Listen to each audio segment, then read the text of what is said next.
నువ్వు పరిశుద్ధాత్మకి దగ్గరైనప్పుడు, ఆత్మ నిన్ను తాకినప్పుడు నువ్వు ఆత్మను ఆనందిస్తావు. ఇది ప్రార్థన శక్తి,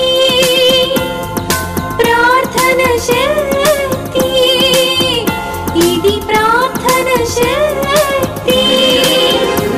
నిరాశ నిస్పృహలెన్నున్నా, అశాంతి ఆపదలైనను, నిరాశ నిస్పృహ. నిజముగా నువ్వు బ్రతుకును మార్చుకుంటే ఈ రోజు నుండి లెక్క పెట్టుకుంటావు. ఆశీర్వాదం ఆశీర్వాదాలు వస్తాయి. ఈనాడు విమోచింపబోచున్నాడు యేసు ప్రభువు, ఈనాడు విమోచింపబోచున్నాడు. ఆకాశమందున్న మన దేవుడు మన ప్రార్థన ఆలకించును. ఆకాశమందున్న మన దేవుడు మన ప్రార్థన ఆలకించును. ప్రార్థన, ప్రార్థన, ఇది ప్రార్థన శక్తి. ప్రార్థన, ప్రార్థన, ఇది ప్రార్థన శక్తి. ఇది ప్రార్థన శక్తి, ఇది ప్రార్థన శక్తి. ప్రార్థనా శక్తి తైలాభిషేకారాధన ప్రతి నెల 2వ బుధవారం. సమయం ఉదయం 9 గంటల నుండి. స్థలం airport road, quarry market, Renuka apartment దగ్గర, రాజమండ్రి. ప్రార్థనా శక్తి తైలాభిషేకారాధన ప్రతి నెల 2వ గురువారం. సమయం ఉదయం 10 గంటల నుండి. స్థలం సుబ్బలక్ష్మి కళ్యాణ మండపం, railway new colony, Srikanya theatre, Visakhapatnam. ప్రార్థనా శక్తి తైలాభిషేకారాధన ప్రతి నెల 2వ శుక్రవారం. సమయం ఉదయం 10 గంటల నుండి. స్థలం కాపు కళ్యాణ మండపం, ఎన్ఎఫ్సిఎల్ రోడ్, ఆర్టీఓ ఆఫీస్ పక్కన, ఆర్ఆర్ నగర్, కాకినాడ. ప్రార్థనా శక్తి తైలాభిషేకారాధన ప్రతి నెల 2వ శనివారం. సమయం ఉదయం 10 గంటల నుండి. స్థలం కూరగాయల మార్కెట్ ఎదురుగా, government degree college road, Ravulapalem. ప్రార్థనా శక్తి తైలాభిషేక ఆదివారపు ఆరాధన సమయం ఉదయం 8:30 గంటల నుండి. స్థలం వైస్రాయ్ గార్డెన్స్, జుబ్లీ బస్టాండ్ ఎదురుగా, సికింద్రాబాద్. ప్రార్థనా శక్తి తైలాభిషేక ఆరాధన ఏప్రిల్ 15 కర్నూలు సోమవారం. సమయం ఉదయం 10 గంటల నుండి. స్థలం SS gardens, saint Joseph junior college దగ్గర, నందికొట్కూర్ రోడ్, కర్నూలు. కడప పరిసర ప్రాంత ప్రజలకు శుభవార్త. ప్రార్థనా శక్తి తైలాభిషేక ఆరాధన ఏప్రిల్ 16 కడప మంగళవారం. సమయం ఉదయం 10 గంటల నుండి. స్థలం మాధవి కన్వెన్షన్ హాల్, రాయచూరు వెళ్లే రోడ్, ఆర్టీఓ ఆఫీస్ ఎదురుగా, కడప. ప్రార్థనా శక్తి తైలాభిషేక ఆరాధన ఏప్రిల్ 17 ఒంగోలు బుధవారం. సమయం ఉదయం 10 గంటల నుండి. స్థలం A1 convention hall, old Guntur road, Ongole. ప్రార్థనా శక్తి తైలాభిషేక ఆరాధన ఏప్రిల్ 18 గురువారం, ఏలూరు. సమయం ఉదయం 10 గంటల నుండి. Sri convention hall, CR Reddy women's college, Vatluru, Eluru. ప్రార్థనా శక్తి తైలాభిషేక ఆరాధన ఏప్రిల్ 19 శుక్రవారం, ఖమ్మం. సమయం ఉదయం 10 గంటల నుండి. స్థలం ఎస్ఆర్ గార్డెన్స్, ఈనాడు ఆఫీస్, వైరా రోడ్, వెలుగుమట్ల, ఖమ్మం. యేసయ్య నామములో మీకు వందనాలు తెలియపరుస్తున్నాను. ఈ దినం కొరకు దేవుడు సిద్ధపరిచిన వాగ్దానాన్ని మనం స్వాధీనపరచుకుందాం. పరిశుద్ధ గ్రంథంలో నుండి ప్రకటన గ్రంథం 7వ అధ్యాయము 17వ వచనం ద్వారా దేవుడు మిమ్మల్ని దర్శిస్తూ ఉన్నారు. ప్రకటన గ్రంథం, రెవల్యూషన్ చాప్టర్ 7 వర్స్ 17లో 4th లైన్ అండర్లైన్ చేసుకోండి. దేవుడే వారి కన్నుల నుండి ప్రతి బాష్ప బిందువును తుడిచివేయును. దేవుడే వారి కన్నుల నుండి ప్రతి బాష్ప బిందువును తుడిచివేయును. నీ కన్నుల నుండి వచ్చేటువంటి ప్రతి బాష్ప బిందువు అది మామూలు దుఃఖము కాదది. ఒక్కొక్క సమయంలో మనం మామూలుగా ఏడ్చే ఏడుపు వేరుంటుంది. ప్రతి బాష్ప బిందువు అంటే అది చాలా అంతరంగంలోంచి హృదయము పగిలి, గుండె పగిలి, జీవితము అంతా కూడా అగమ్య గోచరం అయిపోయిన సమయంలో బ్లడ్లోంచి వస్తుంది ఆ దుఃఖం. తెలియకుండా కన్నుల నుండి అలా డ్రాప్ కారుతూ ఉంటుంది. అంటే ఎన్నో సమస్యలు చుట్టుముట్టినప్పుడు, అన్యాయం జరిగిందన్నప్పుడు, జీవితం ఇలాగ అయిపోయింది ఏంటి అని అనుకున్నప్పుడు, ఏ తోడు ఏ నీడ లేనప్పుడు అది పగిలిపోతూ బయటకు వస్తుంది దుఃఖము. అలాంటి దుఃఖంతో నువ్వు ఉన్నావు కదా. ఏంటి అప్పులు? ఎంతమందికి సమాధానం చెప్పాలి? ఎందుకు ఈ బిడ్డ జీవితం ఇలాగ అయిపోయింది? ఎందుకు ఈ బ్రతుకు ఇలాగ అయిపోయింది? వ్యాపారం ఇలాగ అయిపోయింది? నేనేం పాపం చేశాను? ఎన్నో విషయాలు నలిగిపోతున్నావు కదా, దేవుడు నీతో మాట్లాడుతున్నాడు. నీ కన్నుల నుండి వచ్చిన ప్రతి బాష్ప బిందువును దేవుడు తుడిచేస్తున్నానని మాట ఇచ్చారు.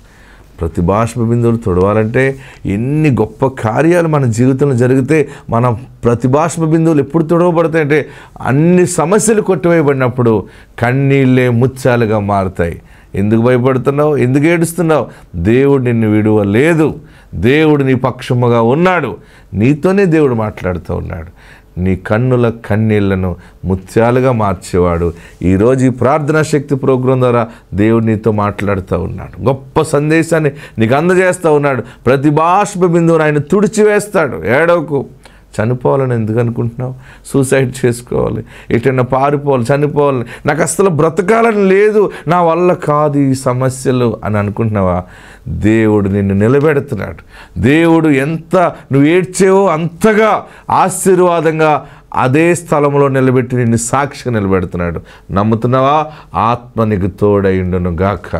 నీ యొక్క ప్రతి కన్నీళ్ళు ముత్యాలుగా మార్చి బలమైన సాక్షిగా నిలబెడుతున్నాడు. ఆత్మ నీకు తోడైండును గాక. God bless you.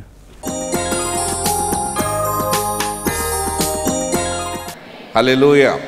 వాక్య భాగులకు వెళ్దాం. మనం పరిశుద్ధ గ్రంథంలో దేవుని యొక్క వాక్యాన్ని మనం ధ్యానం చేసుకుందాం. ఈ దినము దేవుడు మనకిచ్చే పరిశుద్ధమైన వర్తమానము పునరుద్ధానము గురించి కొన్ని విషయాలు మనం నేర్చుకుందాం. దేని గురించి? పునరుద్ధానము. పునరుద్ధానం అంటే చనిపోయిన తరువాత తిరిగి లేపబడటం. ఆమేన్. పోయింది, కుళ్ళిపోయింది, తిరిగి బాగుపడటం పునరుద్ధానము. యేసు ప్రభువారు సిలువ వేయబడి సమాధి చేయబడి మరలా మూడో దినాన్న తిరిగి లేచారైన. ఆమేన్. ఎలా లేచారైనా చూడండి. మత్తయి సువార్తలోకి రండి ఒకసారి. మత్తయి సువార్త 28వ అధ్యాయాన్ని మనం చూస్తే మొదటి వచనం చదవండి. 28వ అధ్యాయం మొదటి వచనం నుండి.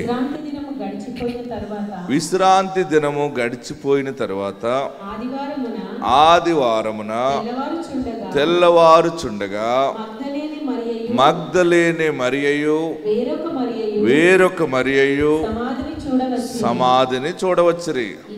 ఇదిగో ప్రభు దూత చూడండి పరలోకము నుండి దిగి వచ్చి రాయి పొర్లించి దాని మీద కూర్చుండెను.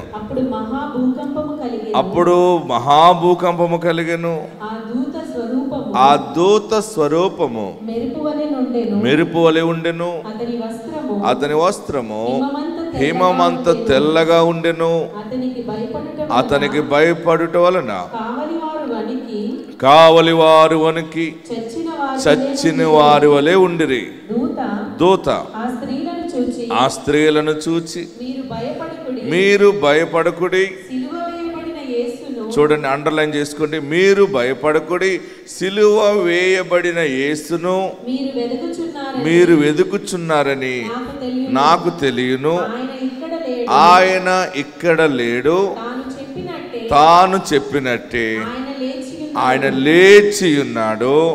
రండి, ప్రభు పండుకొనిన స్థలము చూచి త్వరగా వెళ్ళి ఆయన మృతులలో నుండి లేచి ఉన్నాడని ఆయన శిష్యులకు తెలియజేయుడి. ఇదిగో చూడండి, ఆయన గలిలయలోనికి మీకు ముందుగా వెళ్ళుచున్నాడు. అక్కడ మీరు ఆయనను చూతురు. ఆమేన్. గట్టిగా హల్లెలూయా చెప్పండి. ప్రియులరా, సమాధి తెరవబడి ఉండటం లోకంలో ప్రపంచంలో ఒకే ఒకటి తెరవబడి ఉంది. అది పరిశుద్ధుడైన యేసు సమాధి. ఆమేన్. రెండవది లాజరస్ సమాధి. లాజరు సమాధి. యేసు ప్రభు బ్రతుకుండగా చనిపోయిన లాజరుని లేపటం, ఆ సమాధి ఉంది. రెండవది ఆయన సమాధి నుండి బయటకు వచ్చాడు, ఆ సమాధి కూడా ఉంది. ఈ సమాధి ఉన్న స్థలము నేను వెళ్ళాను. నేను దర్శించాను, దాన్ని చూశాను ముమ్మారు. ఇప్పటికి 3 సమయాలు ఆ సమాధి దగ్గరికి వెళ్ళాను. యేసుప్రభు వారు సమాధి నుండి లేచిన సమాధి ఇప్పటికి అలా ఓపెన్ అయ్యి ఉంది. అలాగా ఆ సమాధి దగ్గరికి వెళ్ళి చూసినప్పుడు ఆ సమాధి ఉన్న ప్రాంతము, ఆ చుట్టుపక్కల ఉన్న వాళ్ళందరూ కూడా ఈ సమాధి తెరవబడి ఉండటం కరెక్ట్ కాదని ఎంతో వాదించారు. కానీ చరిత్రకి వారందరూ తల వంచారు. ఎందుకంటే ఇది నిజమైన చరిత్ర. ఆమెన్. ఇది ఏ చరిత్ర? ఇది నిజమైన చరిత్ర. నేను హైదరాబాదులో ఒక ఎంపీ గారితో మాట్లాడుతున్నప్పుడు నేను కొన్ని గంటలు వాక్యాన్ని డిస్కషన్ చేస్తూ ఉంటుంటే రాత్రి దగ్గరగా 1:02 అయిపోయింది. ఆయనకి వాక్యం చెబుతూ ఉన్నాను, వింటూ ఉన్నాడు. ఇద్దరం కొన్ని విషయాలు మాట్లాడుతుంటే ఆయన బాగా చదువుకున్నవాడు. ఎంపీ అతను ఆయన అన్నాడు, పాస్టర్ నేను ఒక్క మాట చెప్పనా అన్నాడు. ఏంటన్నా? నిజముగా యేసు చరిత్ర నిజమైనది. ఆమేన్. ఏమన్నాడు ఆయన? యేసు చరిత్ర నిజమైనది. నేను ఒక పెద్ద జాబ్ చేశాను. ఆ జాబ్ చేసినప్పుడు ఈ దేశాలను నేను దర్శించాను. అసలు యేసు ప్రభు వారికి ఉన్న చరిత్ర ఎక్కడ కనబడట్లేదు నాకు అన్నాడు ఆయన. ఆమేన్. నిజముగా యేసు చరిత్ర ఈ రోజుకి సమాధి ఉంది. ఆమేన్. నేను మొన్న సమాధి దగ్గరికి వెళ్ళాను. చూడండి, యేసు ప్రభు సమాధి దగ్గరికి వెళ్ళి నేను ఫోటో తీసుకున్నాను. ఎందుకంటే మీకు అందరికీ చూపించాలని. అసలు యేసు ప్రభు వారు సమాధి దగ్గరికి వెళ్ళినప్పుడు ఎంత సంతోషం అనిపించిందంటే, జీవం గల దేవుని సన్నిధిలో నాకు ఆ హృదయం ఎంత ఆనందం అయిపోయింది. అసలు రాబుద్ది కాలేదు అక్కడి నుంచి. ఎందుకంటే సమాధి నుండి తిరిగి లేచాడు ఆయన. ఆమేన్. ఏం చేశారు ఆయన? సమాధి నుండి లేచాడు. ఈ సమాధిలో ఉన్నాడేమో అని చెప్పి అక్కడ వచ్చినటువంటి ఆ స్త్రీలకి దేవుని దూత చెప్తా ఉంది, మీరు వెదుకుచున్నవాడు ఇక్కడ లేడు. ఆమేన్. ఏమంటుంది దేవుని దూత? 28వ అధ్యాయము 5వ వచనం. దూత చూడండి, మీరు భయపడకుడి, సిలువ వేయబడిన యేసు, సిలువ వేయబడిన యేసును మీరు వెదుకుచున్నారు. నాకు తెలుసు ఆయన ఇక్కడ లేడు. తాను చెప్పినట్టే ఆయన లేచి ఉన్నాడు. ఆమేన్. హల్లెలూయా. సమాధి నుండి లేవటం అనేది ఈరోజు దేవుడు ఒక వాగ్దానంగా మీకు ఇస్తున్న మాట ఏంటంటే, ఒక్కసారి చనిపోయిన తర్వాత మనిషి చనిపోయిన మరుక్షణము నుండి బాడీ శరీరం అంతా కూడా కుళ్ళిపోవటం మొదలవుతుంది. ఇమ్మీడియట్లీగా తెలియకుండా స్పాయిల్ అయిపోతూ ఉంటుంది. ఎన్ని గంటలుంటే అన్ని గంటలు బలమైన దుర్వాసన వచ్చేస్తుంది.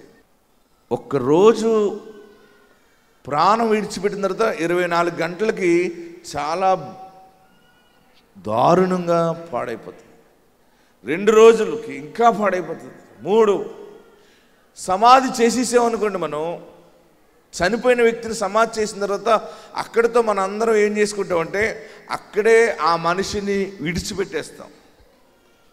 ఒక భర్త చనిపోయాడు అనుకోండి, భర్తను కోల్పోయిన భార్య అక్కడ ఉంటే భార్యకి సంబంధించిన బంధువులుగా మనం అందరం ఆమెను ఓదార్చి ఇక ఆ బంధం ఇక లేదనుకోవటానికి ఎన్నో ధైర్యమైన మాటలు చెప్పి తీసుకొచ్చి ఆమె మైండ్ డైవర్ట్ చేసి పుట్టింటికి తీసుకెళ్ళి లేదా అక్కడే తీసుకెళ్ళి ఎక్కడ తీసుకెళ్ళి అలాగ కొంతకాలానికి దాన్ని దూరం చేసేస్తాం.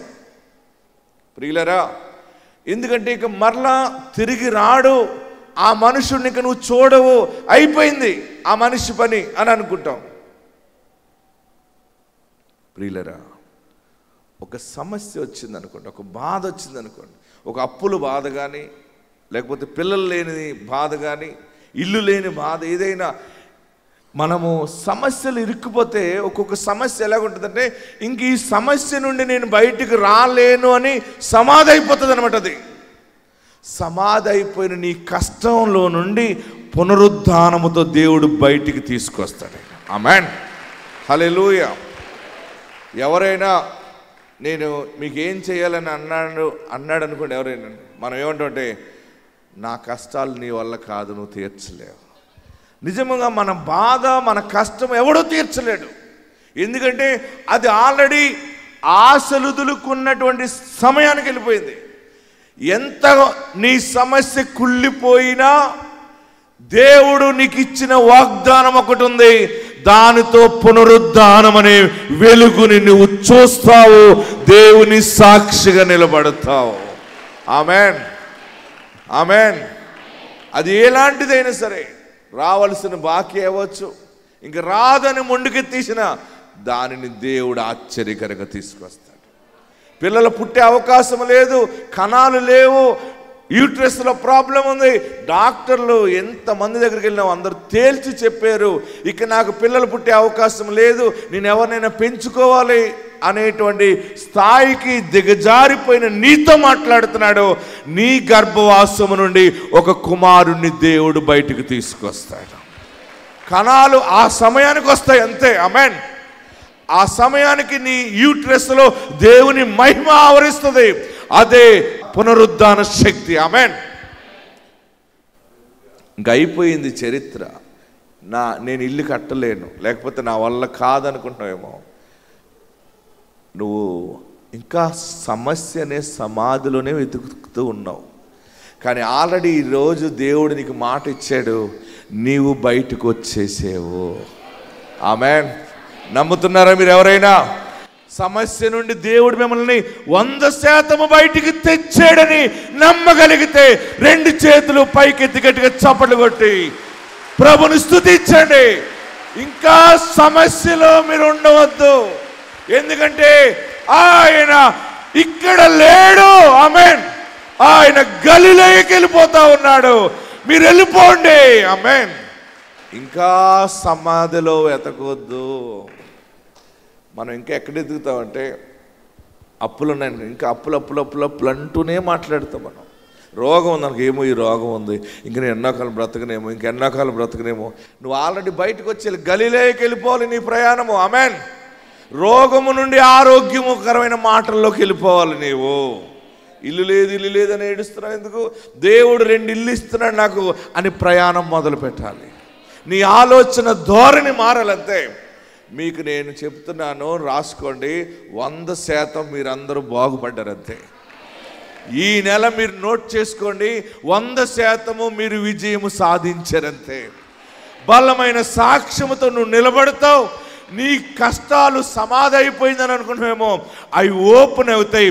పునరుద్ధాన శక్తితో, రిజరెక్షన్ పవర్తో తిరిగి దీవెనకరంగా అక్కడే సాక్ష్యమిస్తావు.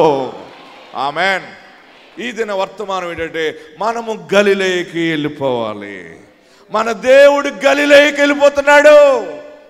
గలిలయ అంటే యేసు ఎక్కువగా ఇష్టపడిన స్థలం అది. ఆమేన్. హల్లెలూయా. నేను మన గలిలయ సముద్రం చుట్టూ తిరిగాను. అదొక చెరువులాగా ఉంటుంది అనమాట. ఆ గలిలయలో ఆ ప్రాంతము చరిత్ర చూస్తే చాలా బ్లెస్డ్ ప్లేస్ అది. ఆమేన్. నీవు ఇంకా సమాధిలోనే ఉండకూడదు. పిల్లకి డబ్బులు లేవు, ఎన్నో లేవు, డాక్రా డబ్బులు దాచుకున్నాను, ఆ డబ్బులు దాచుకున్నాను, ఈ డబ్బులు దాచుకున్నాను.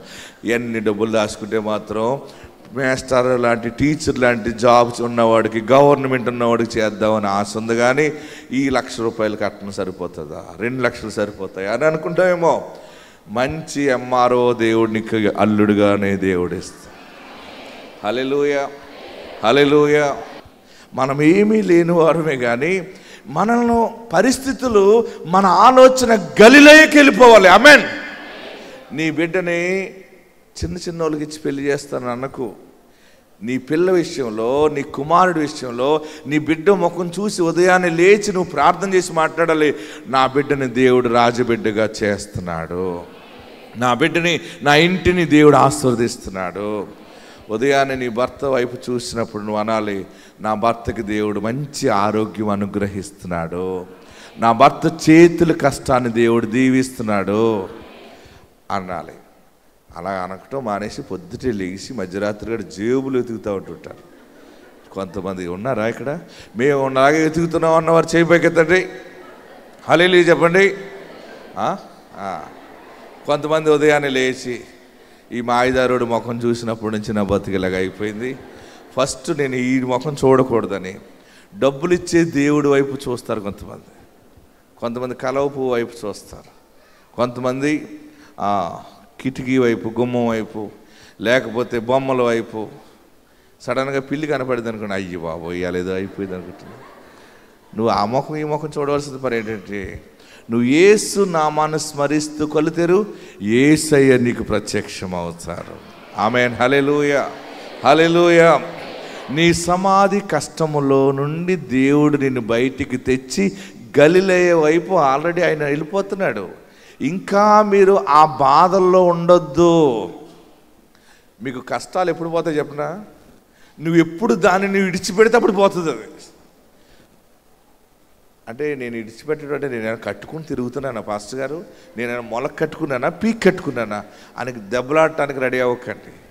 మీరు చేసే పని ఏంటంటే, మీకు ఒక ₹1,00,000 అప్పు ఉందనుకోండి, లేచినప్పటి నుంచి నీ మనసంతా ఎలా ఉంటుందంటే, ₹1,00,000 అప్పు ఉంది బాబోయ్, ఏమో ₹2 వడ్డీ కట్టాలి, ₹3 కట్టాలి, నెలకు వచ్చిన ఎలా కట్టాలి. ఇడ్లీ వండుతూ ఉంటావు, ఆలోచిస్తుంటావు, దోశ వేస్తుంటావు, పెళ్ళికి వెళ్తే ఎక్కడికి వెళ్ళినా ₹1,00,000 అప్పు ఉంది, మా బతికెంత ఎంత, దీనికి వడ్డీ కట్టడం అంతసేపు బాబు, ఇలాగ ఆలోచించి కొలిది నీకు భారం ఎక్కువైపోతుంది. నువ్వు ఒక్కటే చెప్పాలి, ఈ ₹1,00,000 అప్పు నా యేసు నామములో కొట్టివేయబడును గాక. నా యేసయ్య ఏదో అద్భుతం చేస్తుంటే తీరిపోతుందని వదిలేసేవనుకో, దరిద్రం నీకు దూరం అయిపోతుంది. ఆమేన్. నువ్వు ఎప్పుడు దాని గురించి ఆలోచన చేయటం, మాట్లాడటం కాదు. రాబోయే ఆశీర్వాదము, నువ్వు వెళ్ళబోయే గలిలయ వైపు చూస్తూ నువ్వు మాట్లాడాలి. ఆమేన్. దేవుని దూత సమాధి దగ్గరుండి మాట్లాడుతున్న మాట ఏంటంటే, మీరు ఇక్కడ యేసుని వెతుకుతున్నారు కానీ ఆయన ఇక్కడ లేడు. ఆమేన్. హల్లెలూయా. మనము పాడైన చోట వెతికితే కనపడ్డాయని, ఇంకా నీకు ఆల్రెడీ నీ గురించి ఆయన రాజమార్గం వైపు ప్రయాణం చేశాడు. ఆల్రెడీ నీ రూట్ మారిపోయింది. ఇంకా నువ్వు అక్కడ ఉంటున్నావు కానీ నువ్వు బయటకు వచ్చేసేయ్. ఒక రిజరెక్షన్ పవర్తో దేవుడు నిన్ను నడిపిస్తున్నాడు. పనులు ఆగిపోయిన అనుకోవద్దు, పనులు ప్రారంభమవుతున్నాయి. హల్లెలూయా, హల్లెలూయా. పునరుద్ధానం అంటే పోయిన బలము, కోల్పోయిన శక్తి, మరలా యవన బలముతో నువ్వు సాక్షిగా నిలబడబోతా ఉన్నావు. పాడైపోయిన కిడ్నీ, లివర్, లంగ్స్, ఎవ్రీథింగ్ అన్నీ మరలా రీజనరేట్ దేవుడు చేస్తూ ఉన్నాడు. నమ్ముతున్నారా?